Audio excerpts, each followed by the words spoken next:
Frú Vigdís Finnbogadóttir forseti leiddi gönguna ásamt framhaldsskólanemum. En það voru ekki eingöngu borgarbúar sem tóku þátt í blísförinni því þeir Flateyringar sem dvalið hafa í Reykjavík síðan snjóflóðið féll voru meðal þáttakenda. Óhætt að segja að fjöldi þeirra sem tóku þátt í göngunni hafi farið fram úr öllum vonum og seldust öll blís upp en ágóðinn af sölu þeirra rann til landssöfnunarinnar Samhugur í verki. Göngunni lauk svo á Ingólfstorgi þar sem haldin var bænastund.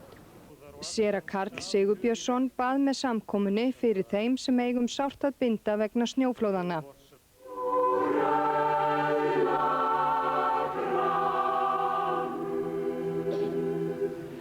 Kór Menntaskólans í Hamrahlíð söng sálma.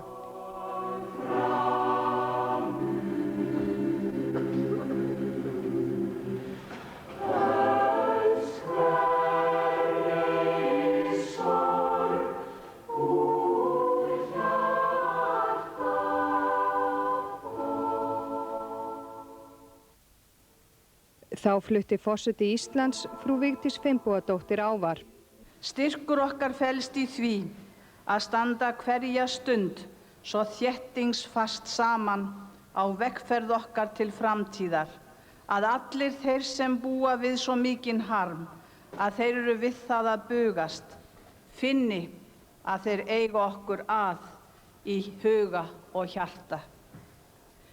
Ég bið landsmenn nær sem fjær að minnast með einnar mínútu þögn allra þeirra sem farist hafa í vægðarlausum náttúruhamförum á þessum mikla snjóflóða ári á Íslandi. Þá talaði Auðun Gunnar Eiríksson, framhaldsskólanemi fyrir hönd Flateyringa, en fjölskylda hans var meðal þeirra sem björguðust úr snjóflóðinu. Ég er bara komin fram fyrir hönd Flateyringa. Mér finnst alveg meiri háttar að sjá okkur öll hérna.